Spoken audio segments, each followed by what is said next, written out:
Dengue পরিস্থিতি নিয়ে আরও জানাতে এবার মুন্সিগঞ্জ থেকে যোগ দিচ্ছেন সহকর্মী জিতু রায়। জিতু, বিগত ২৪ ঘন্টায় প্রায় ৮৪৩ জন সারা দেশে হাসপাতালে ভর্তি হয়েছেন।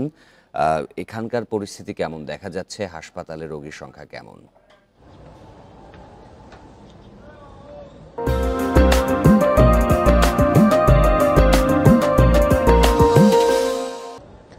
মুন্সিগঞ্জে হাসপাতালের রোগীর সংখ্যা দিন যত যাচ্ছে ততই বৃদ্ধি পাচ্ছে। তবে এটি গত বছরের তুলনায় কম থাকলেও এখন কিন্তু এর আশঙ্কা একেবারে এড়িয়ে যাওয়ার মতো নয়।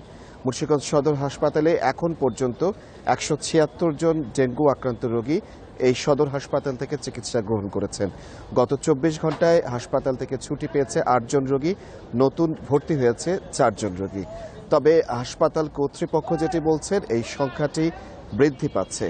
আমরা কথা বলেছিলাম এডিস মশা নিধন কার্যক্রমের সাথে যারা সংশ্লিষ্ট মুন্সিগঞ্জ পৌরসভা কর্তৃপক্ষ, তাদের সঙ্গে। তারা যেটি বলেছেন, গত ৫ আগস্ট দুর্বৃত্তদের হামলায় পুরো পৌরসভাটি আগুনে পুড়ে যাবার ফলশ্রুতিতে তারা কিন্তু এই বছর কার্যক্রমটি শুরু করতে পারেননি। তাদের একেবারে মশা নিধনের জন্য যে ধরনের ব্যবস্থাপনা থাকার ছিল সেগুলো সব কিন্তু শেষ হয়ে গেছে পুড়ে।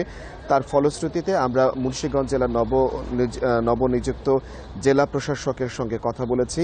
তিনি যেটি জানিয়েছেন যে তিনি কার্যক্রম শুরু করেছেন স্বাস্থ্য বিভাগের সহযোগিতায় গত বৃহস্পতিবার থেকে। প্রকৃতপক্ষে এটি একটি সমন্বিত ব্যবস্থা হওয়া সত্ত্বেও আমরা কিন্তু এর বাস্তবায়নটা কিন্তু মাঠে লক্ষ্য করতে পারছি না। মাঠে এর ফল যদি লক্ষ্য করা যেত এডিস মশা নিধনের কার্যক্রমটি, তাহলে মুন্সিগঞ্জের এই পরিস্থিতিটি নিয়ন্ত্রণ আনা সম্ভব বলে মনে করছেন জনসাধারণ। মুন্সিগঞ্জের সদর হাসপাতালে এই ব্যবস্থাপনাটি দিন দিন কিন্তু আরও বেশি কষ্টদায়ক হয়ে যাচ্ছে রোগীদের জন্য। কেননা ২৫০ শয্যার এই হাসপাতালটিতে ডেঙ্গুর জন্য আলাদা করে যে বেড তৈরি করা হয়েছে বা বিভাগটি তৈরি করা হয়েছে, সেখানে কিন্তু ডাক্তারদেরকে হিমশিম খেতে হচ্ছে ডেঙ্গু রোগীদের চিকিৎসা নিশ্চিত করবার। বিশেষ ওয়ার্ডের কথাগুলো বলা হচ্ছে যে প্রত্যেকটি ডেঙ্গু রোগীদের জন্য আলাদা ওয়ার্ড করার ক্ষেত্রে, তো সেইখানে যে সংকটের বিষয়টি, এটি সম্পর্কে চিকিৎসকরা কি বলছেন বা কর্তৃপক্ষ এ বিষয়ে কোনো ব্যবস্থা নেওয়ার কথা জানিয়েছে কি?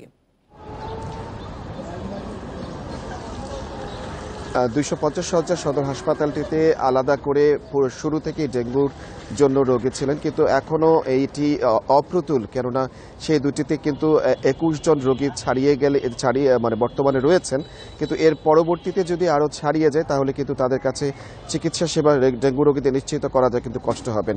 তো এই সংখ্যাটি বা পরিসংখ্যানটি কিন্তু শুধুমাত্র জেনারেল হাসপাতালে, কিন্তু ডেঙ্গু রোগী যারা শুধুমাত্র পরীক্ষা করতে আসছেন এই সদর হাসপাতালের বাইরেও কিন্তু অনেক ডেঙ্গু রোগী জেলা শহরে কিন্তু রয়েছেন যারা বাড়িতে থেকে চিকিৎসা করছেন। সেই সংখ্যাটা স্বাস্থ্য বিভাগের কাছে কিন্তু এখন পর্যন্ত নিশ্চিত নয়।